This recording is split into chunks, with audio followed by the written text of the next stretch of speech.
What if we normalized relations with the Democratic People's Republic of North Korea? There isn't a lot of hope for negotiations with North Korea, but perhaps the Obama administration's mistake was not offering enough. Currently, North Korea is often described as a pariah state, but in actuality, its status isn't that different from many other weak countries in the world. It has prestigious international organization memberships in the United Nations and the WHO, the World Health Organization. It has diplomatic ties with many countries, and indeed, it has established new relations with many important countries, including members of the European Union, in just the last couple of decades, even as nuclear proliferation has continued and as aggressive or assertive actions toward South Korea have continued. And so American isolation of North Korea is not actually having the intended effect. North Korea is a normal state in many respects when it comes to the international community. Early on, it was significant that the United States didn't recognize, but it is not as important today as it once was.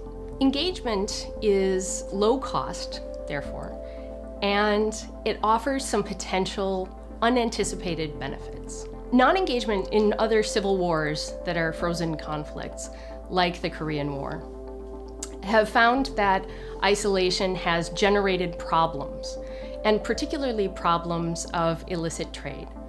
Because those countries are forced to use the black market in order to trade in goods that would be legal otherwise, their illicit networks become more robust and sophisticated, and it entrenches the problem of illegality.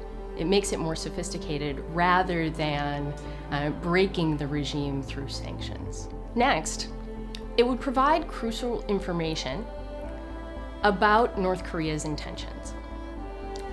North Korea often claims that the reason why it continues to attempt to acquire nuclear weapons is because it is insecure. It's concerned that without nuclear weapons, the United States, South Korea, and its allies would attack. And so it needs to keep its nuclear weapons for security purposes. If, in contrast, the Obama administration offered diplomatic relations, essentially acquiescing to the status quo on the Korean Peninsula, so you could call Pyongyang's bluff. If the offer of diplomatic relations wasn't accepted by Pyongyang, then we would know for certain that something else was going on.